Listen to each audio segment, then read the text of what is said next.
Coming to you from a cozy little condo high atop Old Fourth Ward, Atlanta. Welcome to The Ron Show on America One Radio. Here's your host, Ron Roberts. Thank you for joining me, whether it's on the America One Radio app, AmericaOneRadio.com, Progressive Voices via TuneIn, wherever you podcast. We appreciate you doing that. My guest today is Tad Stoermer. He's a historian, teacher, storyteller. He teaches public history as a lecturer in the Cultural Heritage and Museum Studies program at Johns Hopkins University, also the film and digital media editor at The Public Historian, and a filmmaker with his own studio, Storm Liege Productions, right? Ted, did I pronounce that right? It's Stoermerly. It's Norwegian, which is why it's a dumb name. Anyway, good morning. Thanks for joining the show today. I want to start first with what caught my attention, and I'm going to give this from YouTube. This was just a little more than a week ago or so, I guess, and this is what makes you fun at parties, I'm sure. This is titled, "The Constitution is Already Burning. Stop Pretending We're Approaching a Crisis." Let's roll that. Hey, folks. I've been hearing a lot of talk lately, seeing a lot of posts lately, really, about being on the brink of a constitutional crisis. But like the climate crisis, the term sounds urgent, but it is maddeningly vague. I mean, conveniently, no one seems willing to declare that we're in one until it's too late to do anything about it. Hey, folks, I'm Tad Stoermer. I teach public history at Johns Hopkins. I have a PhD in history from the University of Virginia, and I went to law school at Tulane in New Orleans. And I spent a decade in national politics before becoming a historian of America and its founding. Let's think a little bit about the climate crisis. By the time that politicians and corporations and institutions, pretty much anyone not named Greta Thunberg, started sounding the alarm, the actual tipping points had long since passed. The same people who spent decades insisting we're not there yet were the ones still wringing their hands about the urgency of action while the planet was already on fire. We're watching the same thing happen with the Constitution. Liberal nationalists, mostly within or allied to the Democratic Party, keep warning that we're approaching a constitutional crisis. That if certain actions are taken or aren't taken, if certain people aren't stopped by somebody, then we'll be in real trouble. Then we'll be in trouble. But the foundation they're worried about has already collapsed. The United States was never structurally built for true democracy, for the kind of pressures the democracy put on it. Not in 1787, not in 1865, not in 1965, and certainly not now. The system we have today is less about democratic representation than it is about managing the inevitable tensions of minority rule. And for the people who built it, that was the point. And the anti-federalists knew this. The opponents of the Constitution at the time knew this. It was glaringly clear to them. They called it. They warned that the Constitution was too weak to resist the power grabs of the ambitious, too riddled with compromises to guarantee proper representation, and too dependent on institutions that were never designed to be fully accountable.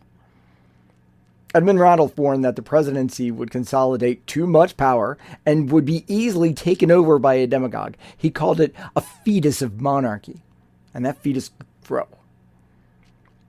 Brutus, one of the anti-federalist writers writing in the New York Journal in 1788, he argued that she, might be they, argued that the judiciary would eventually serve elite interests over those of the people. It could easily. There was no reason why it couldn't. And the Electoral College? It was a DEI project for enslavers. It and the 3/5 clause were designed to preserve, even promote, their political power while allowing allies in the North to pretend it had created a fair system. Good for them. Let's have a chat about 18th century republicanism sometime. What a waste.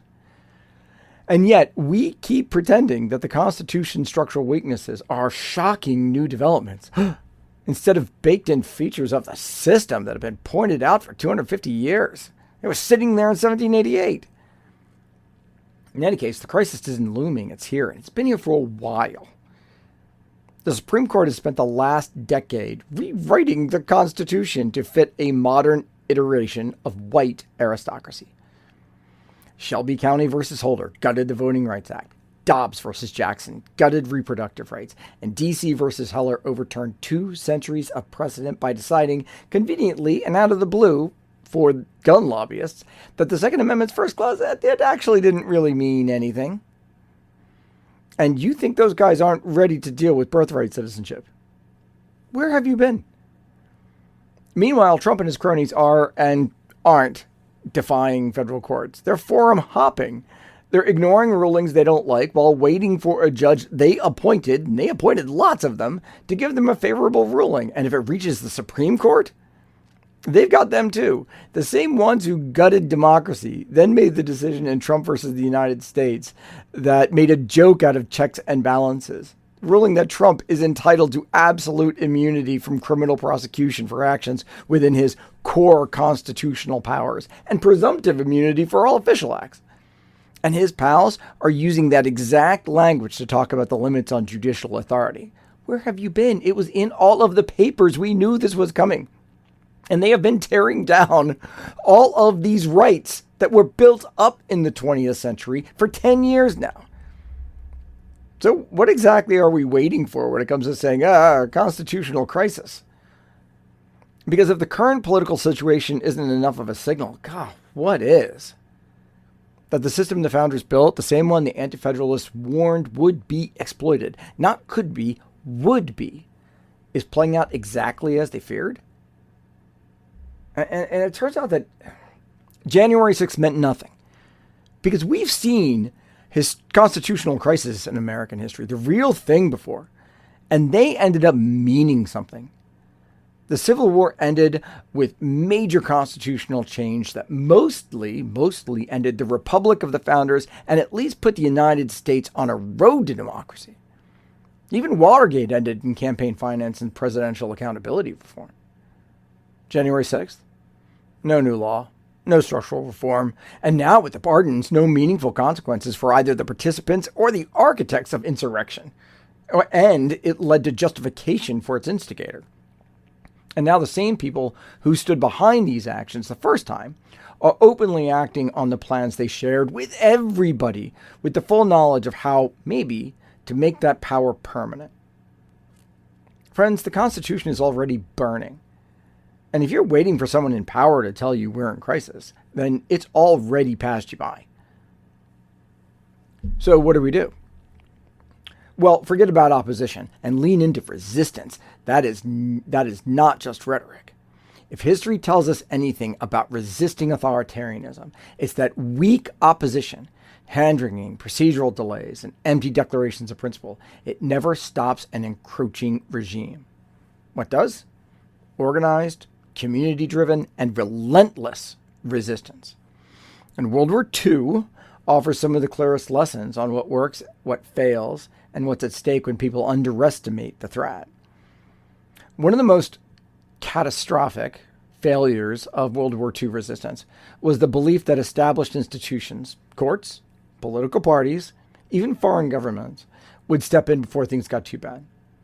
So if you're waiting for a court ruling, a congressional hearing, or some sort of procedural mechanism to stop creeping authoritarianism, or what we have, rushing authoritarianism, you're already behind. History says those mechanisms will bend to power, not the other way around. Resistance has to be direct, local, and independent of the very institutions that are being eroded, even in some cases eliminated. And too many liberal voices in the 1930s insisted that fascism couldn't really take hold, that institutions would eventually self-correct. And that mindset blew everything up. In occupied Europe, many believed resistance was futile until it wasn't. The Italian partisans, the French resistance, the Polish underground, my people, the Norwegian resistance, they were outgunned, outmatched, and often betrayed, and yet they fought. Resistance doesn't work because it guarantees victory. It works because it makes victory possible.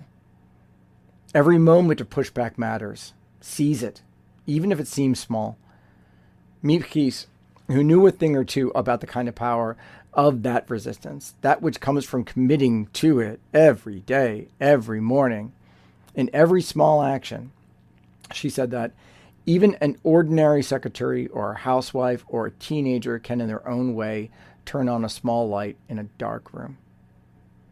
Too many people are still treating the erosion of rights, the rollback of democracy, and the concentration of power as something that might happen instead of something that has already happened. The Constitution isn't about to break, it's broken. The institutions that were supposed to prevent this have failed. It won't be comfortable, it won't be easy, but neither is surrendering to the inevitable. And history has never been kind to those who stood by and waited for someone else to act.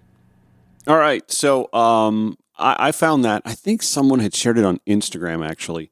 And I sat through the entire thing, and then I wanted to go make a stiff drink. I didn't, but I wanted to. It was too early in the morning, honestly. So a lot has happened since just that video. And folks, and I try to ask folks to be apprehensive or careful when overreacting to little things. But yesterday, the White House social media shares what looks like a Time magazine cover photo, except instead of Time magazine, it's labeled Trump, and it's a caricature of him with a crown. And folks are hyperventilating, to which I say, let's not overreact to a stupid meme or graphic or something like that when there are vastly more important things to be hand-wringing about or hyperventilating over. What are your thoughts on stuff like that? Well, I think that there's a caution against underreacting too, and I think this is the kind of this is the tension that we find ourselves in, is that we want to be precise in our language so that we can make sure that our language means something when major things do happen, and that we're not overusing words like fascism or authoritarianism or Nazi. things like that. Now Right. we Nazi, we want to make sure that everybody actually is on the same page of accuracy so that we know how to act, so that we're not running into this problem that Mark Bloch explained why the French collapsed so quickly in 1940, that there's an inertia that is sort of driven by a kind of exhaustion, and so it leads to the absence of any kind of meaningful informed action. So we've got to kind of guard against that by keeping our senses sharp, which means keeping our language accurate. But we can't underreact either. And I think the problem is, as one of my mutuals pointed out to me yesterday, she's an officer in the Army and works in the Signal Corps, and she says that their motto is to find the signal in the noise. And that resonated with me in terms of Donald Trump likes to make a lot of noise. Mm-hmm. And I think that's the one thing that got us into sort of lulled a bit, was that in his first administration, there was considerable noise, but behind that noise, the signal was there are people who still respected the norms, still respected the traditions, still respected in large measure the Constitution. So there was that kind of traditional institutional backstop. Mm-hmm.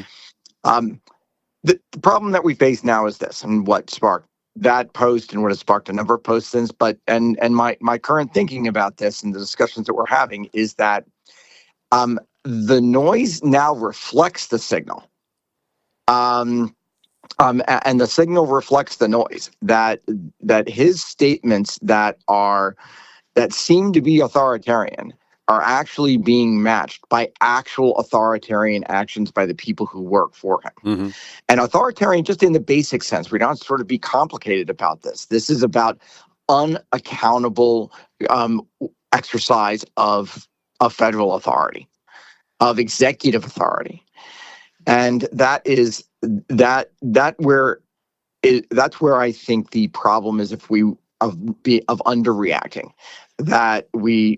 I think we have to be precise that it is absolutely authoritarian. We can talk about, and it gets us then into a discussion about, okay, well, what are the roots of fascism? Now we really have to be on the lookout for that, because it is absolutely unaccountable. And then in the end, what that means for people who care about the Constitution is that the Constitution is no longer in effect. That we have an executive that will talk about the Constitution and will have all of the people who he put into place by design to act in unconstitutional ways.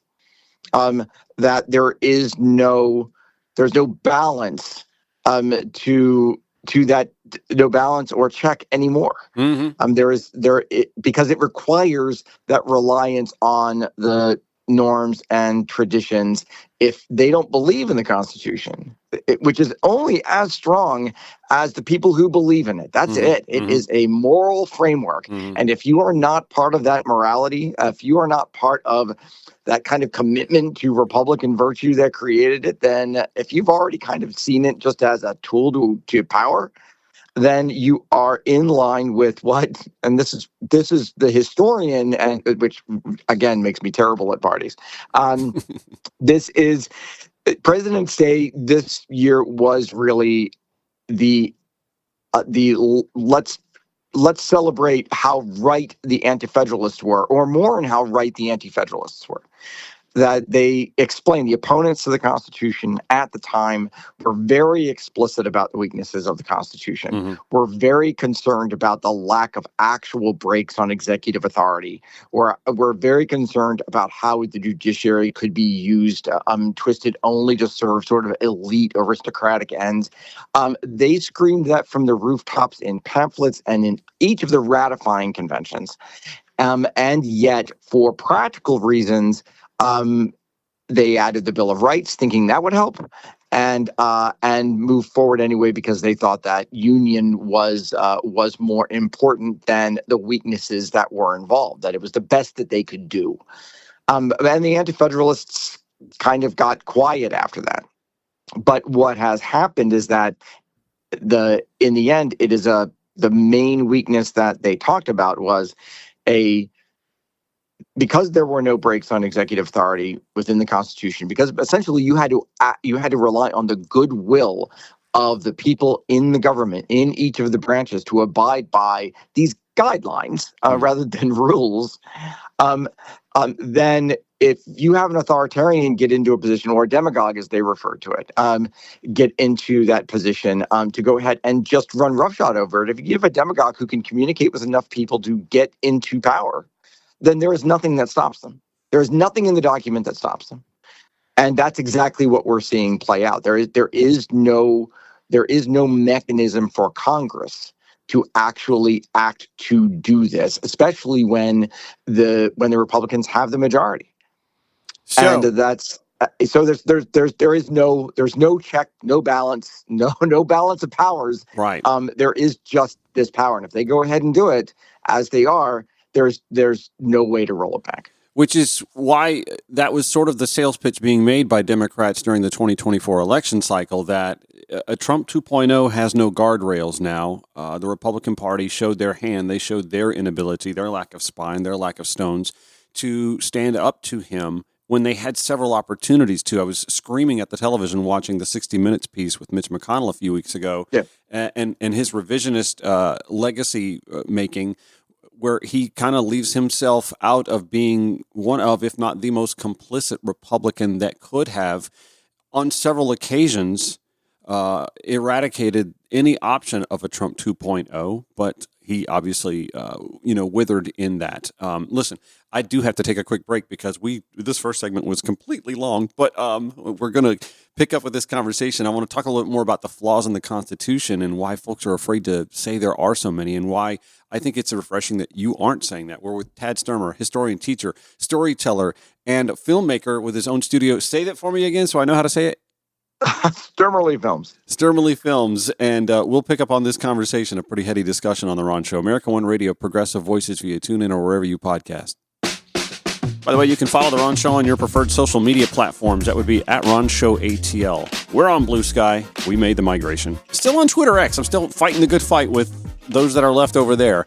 Facebook, Threads, Instagram. That's where I found my guest today, Tad Stoermer, historian, teacher, storyteller. He teaches public history as a lecturer in the Cultural Heritage and Museum Studies program at Johns Hopkins University, also a film and digital media editor with The Public Historian. And by the way, you have like a cohort at The Public Historian who is up the road at Kennesaw State University. I noticed that. How do folks find you on social media, by the way? I'm on them all, just as Tad Stoermer. I'm on TikTok, Instagram, YouTube, Blue Sky, Threads. As you said, we've got to fight this fight everywhere they are. So we've got to go to where our audiences are. That's where we fight, and we've got to be engaged. So I can't be sort of doctrinaire about that. Real quick, I've only got about 60 seconds, but your thoughts on the Midas Touch overtaking the podcast stream platform as the number one stream platform, beating Joe Rogan as of yesterday? I think it's brilliant. I think that it shows you the concerns of people, that they really want a place to go to actually not only get information, but they want to get direction. They want to get some sort of action. They want to be informed, but they also want to know what it is that they can do about it. And that is, I think, the first step in active, effective opposition.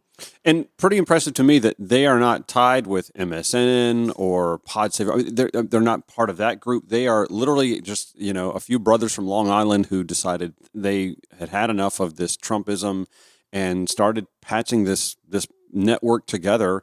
And now here they are again. Maybe it's a blip on the radar, but right now they are the top podcaster, beating the once mighty Joe Rogan. Anyway, we're with Tad Stoermer. We're going to take a quick break, come back after that. We'll talk more with him on The Ron Show on America One Radio. Broadcasting 5 days a week to make common sense common again. This is The Ron Show on America One Radio. My guest today, Tad Stoermer, historian, teacher, storyteller. He teaches public history, lecturing in the Cultural Heritage and Museum Studies program at Johns Hopkins University, also a film and digital media editor at The Public Historian. He is telling us that we are not facing a constitutional crisis. We are well into one. We were talking before the break about the Midas Touch overtaking Joe Rogan atop the podcast and how they're not attached to legacy media. And you found that to be a pretty important thing to note, historically speaking. Yeah, I think that is crucial, and particularly for this historical moment, that people, because it's not tied to legacy media, because it's not tied to institutions that I think a lot of Americans are frustrated with, are seeing that they're failing in terms of leading any kind of opposition, which would be nice, Yeah. They're finding their opposition in community, in independent resources, in independent sources. And the Midas Touch is exactly a great example of that. And the fact that that's moved to number one shows you that there are a lot of opinions of Americans that are shifting to what it is they think will be effective. They don't just want to be informed accurately. They want to have accurate steps of action. Yeah. And that's the kind of thing that I am getting a lot of on all my platforms. Okay, I hear a lot of hand-wringing. Yeah. I hear a lot of language. What do we, in fact, do about this? Right. And that's why we are absolutely focused on making sure that there are action steps for everybody's lane, that nobody, there's no action too small about this. I was going to say, I was really encouraged a few weeks back when I heard that the Brian Tyler Cohens and Lee McGowan with Politics Girl, et cetera, and so on, were forming Chorus. We Are Chorus. And I immediately raced to sign up and say, hey, how can I help out? Been doing my show here for about 2 years in Atlanta, Georgia. And do you know, I've yet to hear from them. I'm really concerned about that. So I was kind of hoping that was going to be the formulation of some grassroots networking, some congealing of the messaging in some way, shape, form, or fashion, because we're about 5 decades behind the right-wing media machine that exists and has, slowly formed over time. I've covered that quite a bit in past episodes, but I want to go back to Joe Rogan, because Joe Rogan was a Bernie guy. He was a progressive, pro-trans rights, pro-Palestine, pro-choice. And obviously now he is a kingmaker in right-wing, or at least MAGA politics. There are a lot of progressives who have sort of drifted from the Democratic Party. You mentioned off the air that you're one yourself, but tell me where Joe Rogan lost focus on the issues that matter as a progressive versus where you are. Well, I don't think that he was ever really a progressive. I think that if you do that, then you're not a progressive. If you do that and you're going to go ahead and repudiate everything that we stand for in terms of human rights, in terms of universal, liberal values, and then you're an opportunist. You're not a progressive. You're just going where you think your audience is. And so I as somebody who pays a lot of attention to digital media, that I think that's more about positioning and framing than it is about making sure that what you're doing is in line with projecting and protecting your values. Do So you I think? shifted. Yeah. Do Go you ahead. think he's like Leslie Nielsen in The Naked Gun when he's the umpire? Like he just Oh, he hears the crowd applauding at the antics and he just buys into it.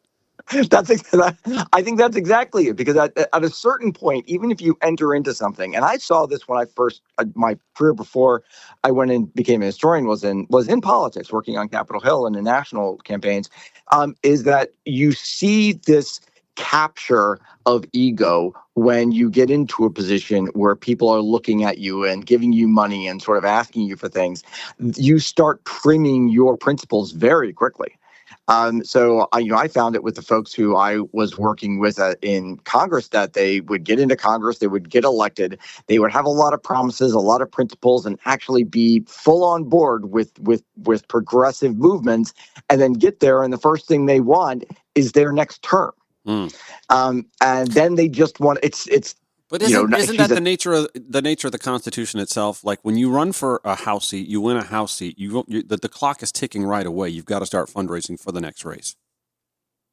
Yes, and that is why what we've seen in terms of the erosion of the Constitution, even just over the last 10 years, whether that is the whether that's Roe versus Wade, or whether that is Heller and guns, or whether that is U.S. versus Trump, that there are so many court decisions that have already eroded basic rights in the Constitution to roll them back. But that includes campaign finance, and that actually makes sure that there is that the kind of representation that the Constitution has in mind is not the kind of representation that in fact works in practice. It's just a matter to go ahead and manipulate those strings.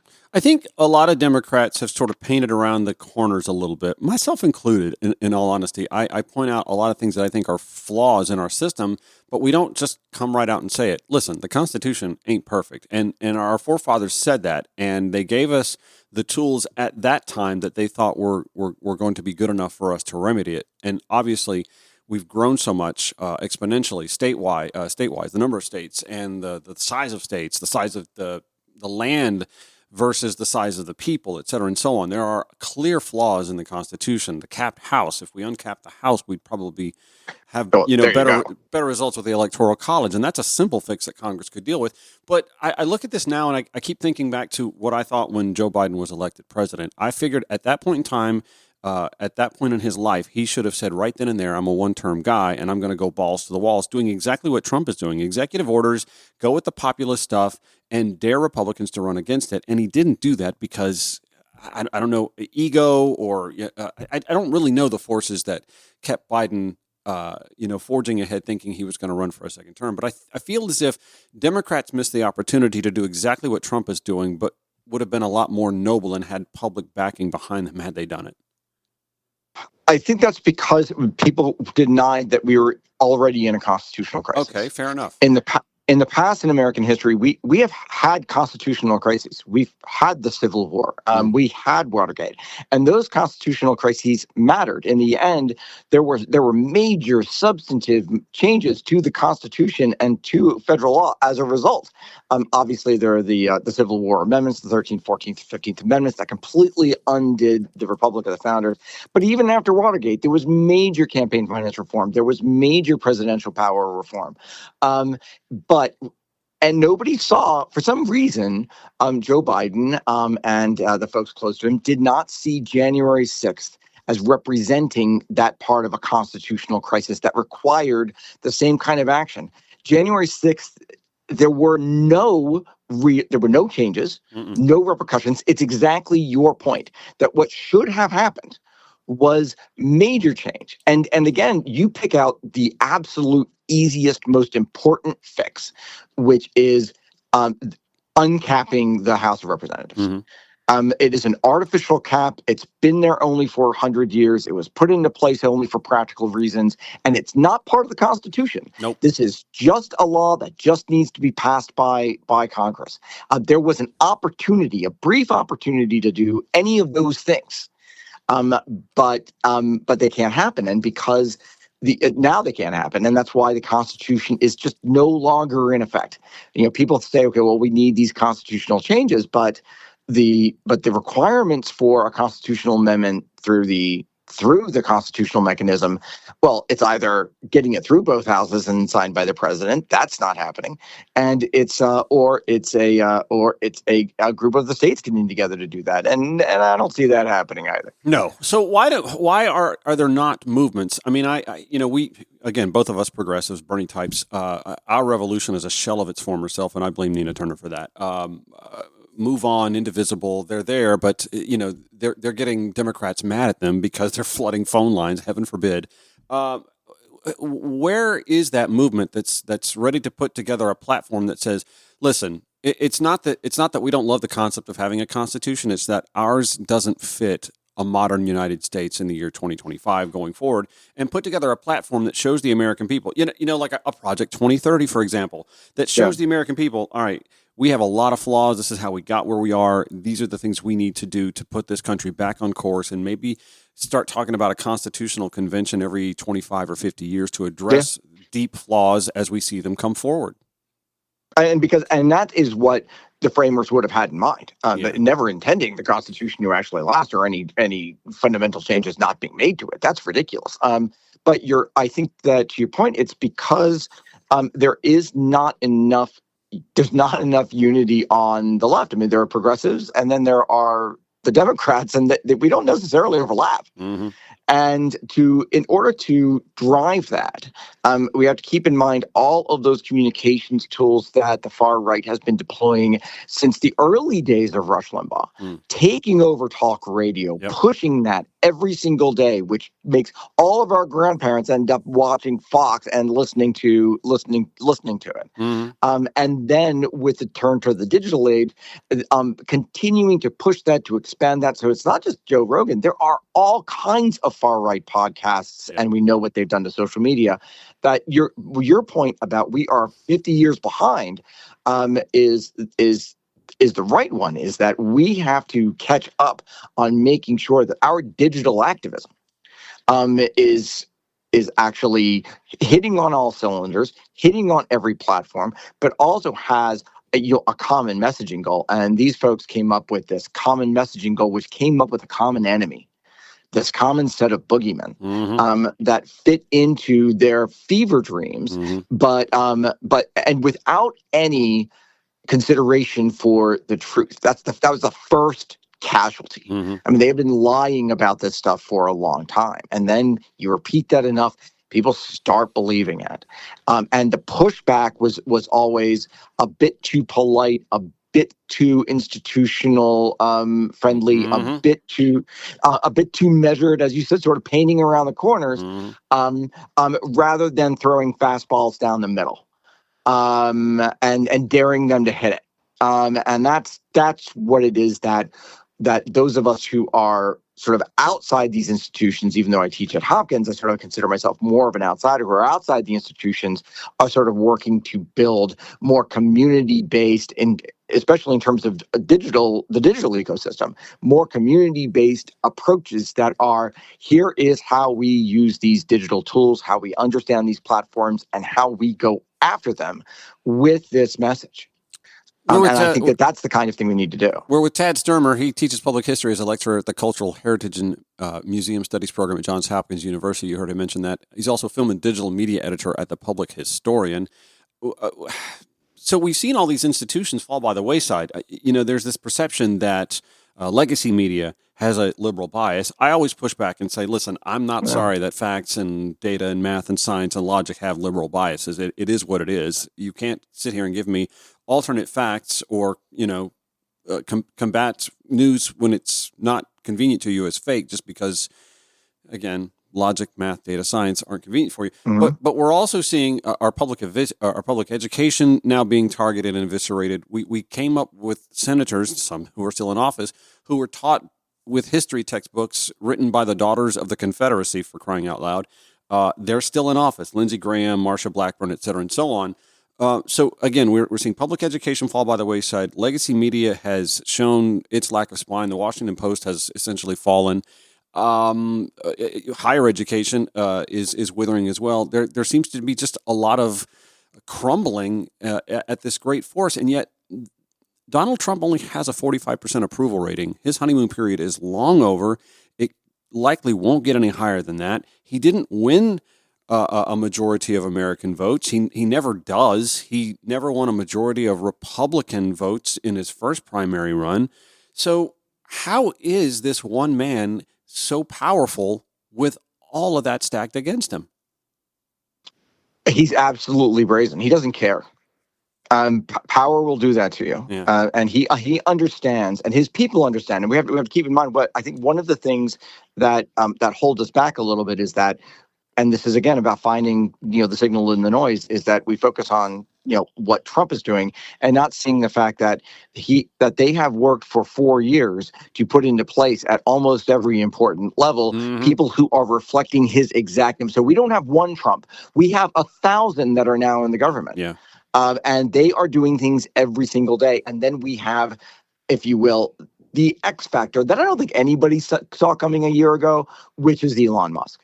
That is turbocharging all of this, and somebody who absolutely doesn't care about American norms, American traditions. Yeah. His idea of America first is even different from Trump's. It's about America winning first, not about putting America first.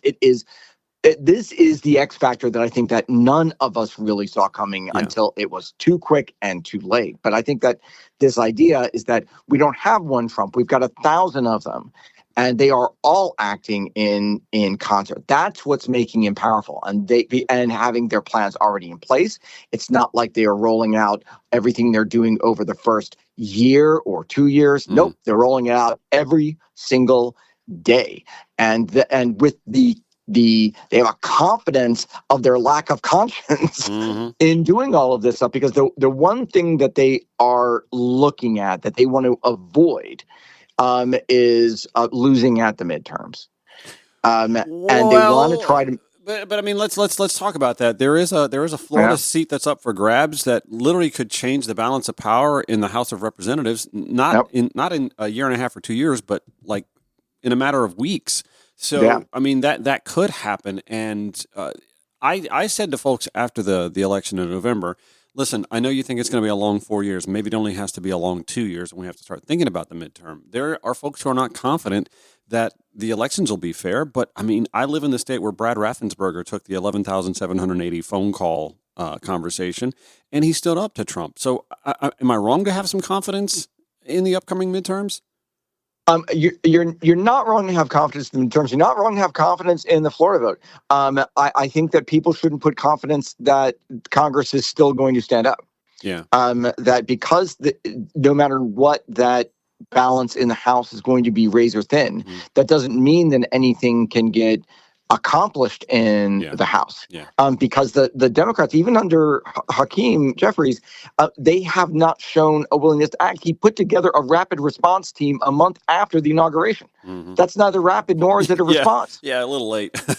It doesn't give you confidence. No. So the problem is that in terms of making sure that it's still having too much faith that, my gosh, the Constitution will snap back into place. That the Constitution is kind of self-activating, that there's some sort of magic in it, and at a certain point, if we get the right people doing the right thing, it will snap back. It's not going to, Ron. He's going to ignore the Constitution, and he's going to dare. He and his people are going to dare the House to do anything about it other than hold hearings? Yeah. I mean, hold press conferences? Yeah, he literally has all of the mechanisms of law enforcement now at his side, between Hegseth, Kash Patel about to take over the FBI, even Tulsi Gabbard at DNI. It's a pretty scary thing. When we come back, I want to ask you two questions: why Republicans are responsible for this, why Democrats are responsible for this. We'll do that when the Ron Show returns. America One Radio, Progressive Voices via TuneIn. All right, final few minutes. My guest today is Tad Stoermer, historian, teacher, storyteller. He teaches public history, lecturer at the Cultural Heritage Museum Studies Program at Johns Hopkins University, and the film and digital media editor at The Public Historian. All right, so my two questions to you are, why Democrats are responsible for where they are. I have my theories. The 2016 DNC convention aftermath, I think Hillary Clinton is responsible for not reaching to the progressive side and and making some headway there by bridging that divide. I think that was a huge miss. Obviously, Republicans have their responsibilities as well. I feel like they are the folks that built Jurassic Park and created the dinosaur, fed the dinosaur, and the dinosaur got out. But as long as the dinosaur is eating the liberal guests at the park, they're okay with it. Your thoughts? Why are Democrats responsible for where we are, and why are Republicans responsible for where they are? Okay. As far as the Democrats, I think that in the end, complacency and a bit of cowardice. I think that the Democrats have not been able to actually understand how, even though they have spoken to the threat, and we saw this a lot in the last election cycle, coming right out and saying, Joe Biden stood up there and said that Trump's a fascist. Yeah. And then leaves him a very nice note and invites him to the White House. I mean, it's hold on.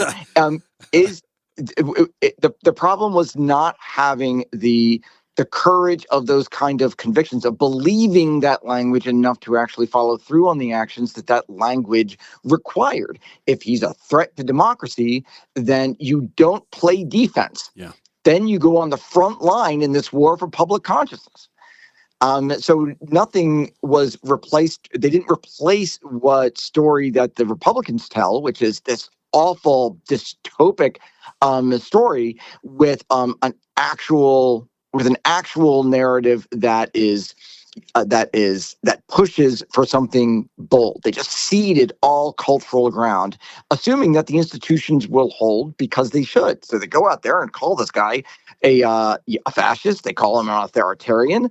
They do that from behind the bully pulpit of the president, and then they don't do anything about it. Don't you think they were expecting Republicans to do something themselves, though?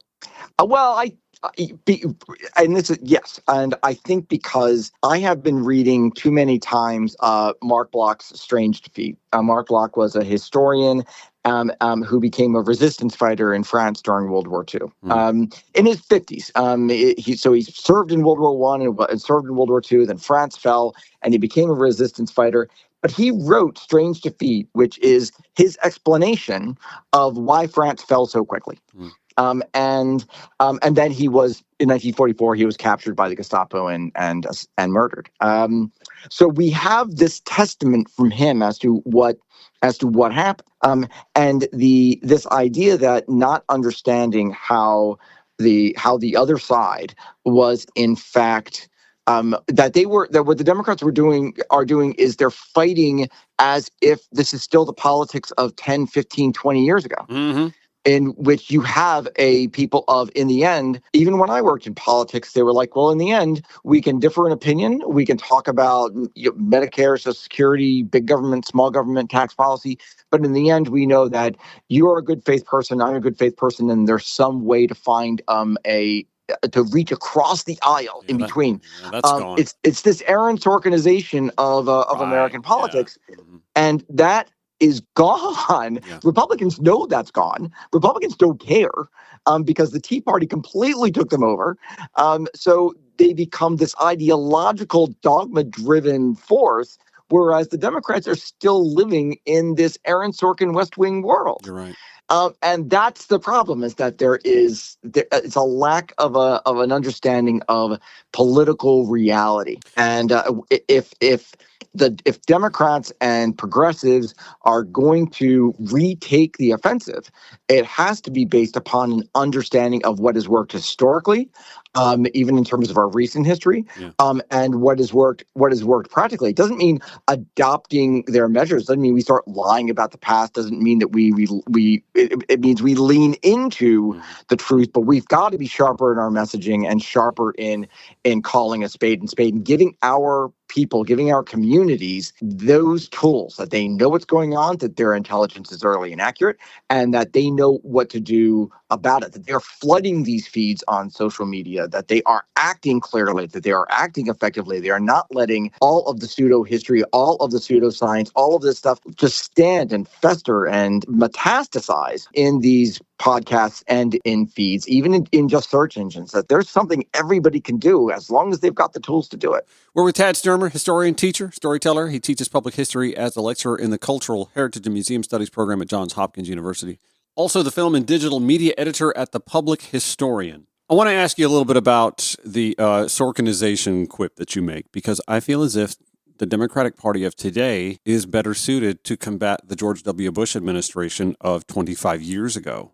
And I chuckled last year when I was watching as Liz Cheney and Kamala Harris were actually campaigning together and thinking, man, that's Liz Cheney, for crying out loud. That is Dick Cheney's daughter, and that man was vile when in office.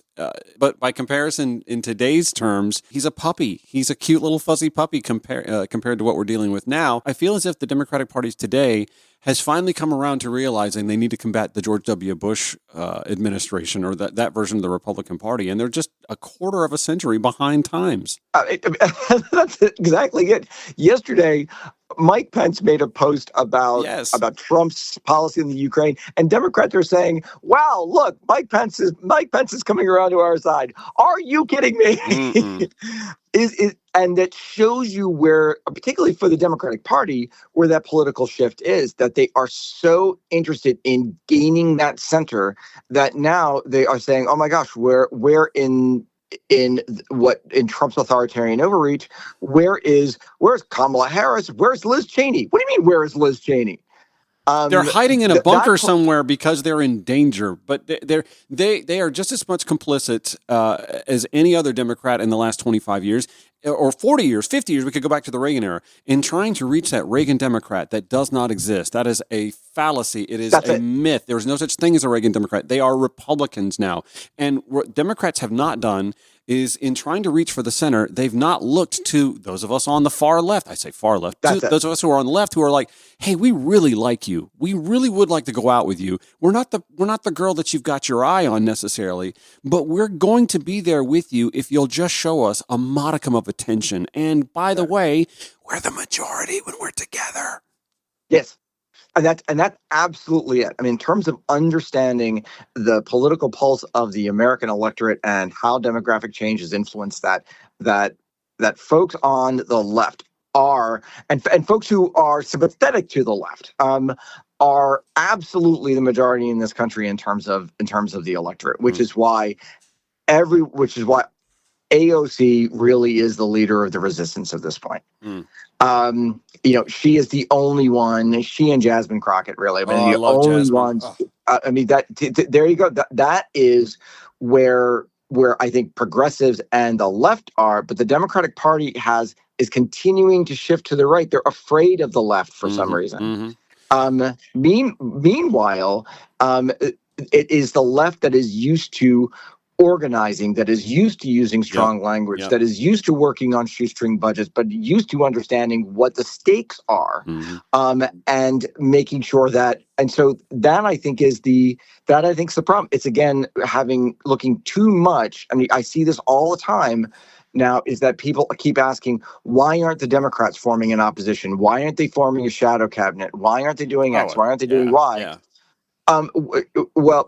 Because the Democrats are too busy fighting the battles of 25 years ago and believing that is the political context and the historical context in which they're operating. With the tools of 25 years ago, honestly, that's why I was really encouraged when I saw Brian Tyler Cohen's video touting this chorus. Let's gather together. Let's congeal our messaging. Let's work together and go on each other's shows and each other's podcasts and try and grow each other, because, the rising tide will lift all. I was really encouraged by that. I've yet to hear from them, but nonetheless, there's another thing that I wanted to bring up. You mentioned AOC, you mentioned Jasmine Crockett. There is this discussion, Clay Travis brought it up a few days ago, that the Democrats lack masculine men, or an ability to be competitive or even like-minded with men and young men voters. Is that a legitimate concern? Or I had this theory a couple of days ago. I think in some cases when we're talking about men and young men, maybe they're just not paying enough attention to what's going on. I think that's ridiculous. I think what Democrats lack is leadership. What they lack is, and that's why AOC, that she, forget about sort of gendering this, that this is about, active, clear, forceful, powerful, she's a badass, even muscular leadership. She fits the bill. Yeah. And I think that the issue with young men and how that problem with identity filters into it. That's really about just making sure that we're reaching them where they are. I think that that's because the kind of media influences that they have been subjected to are all toxic for the most part. Right. And it is an inability to actually reach them rather than a lack of capacity in them to see things from a more rational, reasonable light, even just from a broader perspective.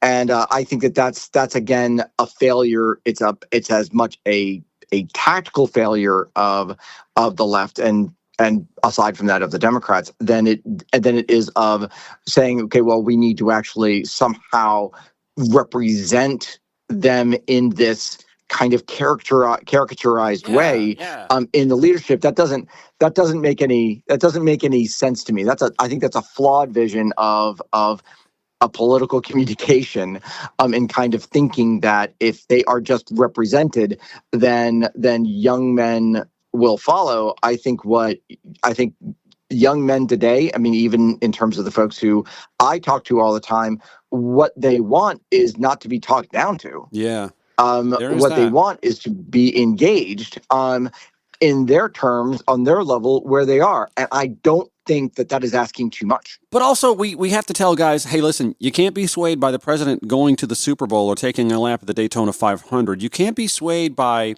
anti-trans commercials that were targeted at you the last 3 months of the campaign without stopping to think, well, that seems kind of crazy. Maybe I should look into that. Find out, by the way, that is the nation's law that protects folks who are in prison, and that, oh, by the way, President Trump during his first term had to adhere to it as well.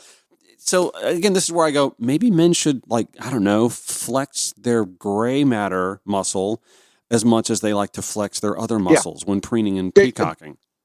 Well, and there you go. And that is a matter of messaging. That is that wait a second, if you want to insert a kind of message of masculinity into this, regardless of who's wielding it, by the way, whether you're a he or she or they, it doesn't matter. If you want to insert that message, then it's about, well, have the courage and strength to know what you're talking about and to refuse to be lied to. Yeah. You don't want to be lied to. You don't want to be used. You don't want to be manipulated. You want to stand on your own 2 feet. You want to act in your own best interest, and you want to help fight for others, right? Let's do that. And that's the kind of message that we need to actually be much more clear about, much more aggressive about. Okay. If you want to actually abide by that kind of identity, here are the essences of that. Stop letting these people play you. Yeah. But here's the thing. I noticed this when I do point that out all the time. Listen, you should be mad. You should be mad. You've been listening to talk radio for decades. You've been listening to Fox News or watching Fox News. They've been lying to you. Here are the facts. I think a lot of folks have been providing the facts. And especially on social media or in person, they're not mad at the right people. They get mad at you for proving that they've been misled. I think that's why there's this wanting to own the libs moment. There's this visceral hatred between the ideologies because we're proving them to be frauds, their media sources anyway, but it only makes them angrier at us. And that's because they've been convinced that they have lost something. That's what the far right has done. They have convinced young men in particular that they have lost, that they are being denied, that they would be in a better position if not for X. And then Trump and his folks come along and insert whatever X factor is going to activate that group. So it could be immigrants, it could be Haitians in Ohio, it could be transgender people. I mean, that go ahead and insert your X. Yeah. They've come up with this formula, which goes back to Lee Atwater, but then it comes up with this formula that does that. So they just demonize and they convince people. And this is a historical populist argument. You are worse off because somebody else is getting something that you haven't got. And they have absolutely been successful in pushing that message without there being an aggressive counterpoint to go after that. The reason why you feel this way is because these people who are pushing the message are taking away your country. Yeah. They're taking away your access to opportunity. They're taking away the things that American history has proven are the benefits of citizenship. They're taking that away from you. That's what you're losing, and you're losing it right now as we speak in real time. My last question to you is a two-parter, so big surprise. Are the Trump administration's actions this time going to finally tip the scale? There's a lot of FAFO going out there in MAGA country, folks. The USDA with their cuts and USAID cuts affecting farmers. Is he going to do enough damage this time that there's going to be a fever break? And does the left need an ideologue like him, a demagogue like him, to rally around to swing that pendulum the other direction? One of your answers is easier than the other ones. The first one is about the FAFO.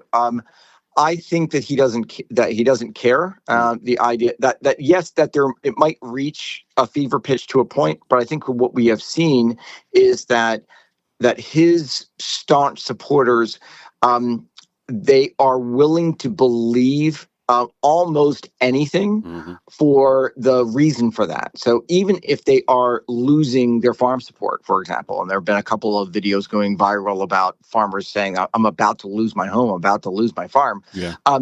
Assigning blame to that is something that Trump and his messaging system has been very good at countering, because they just pivot to, well, it's still the deep state. It's still, even though they're in charge, but they are now the deep state, that it's still, they're still very good at pivoting to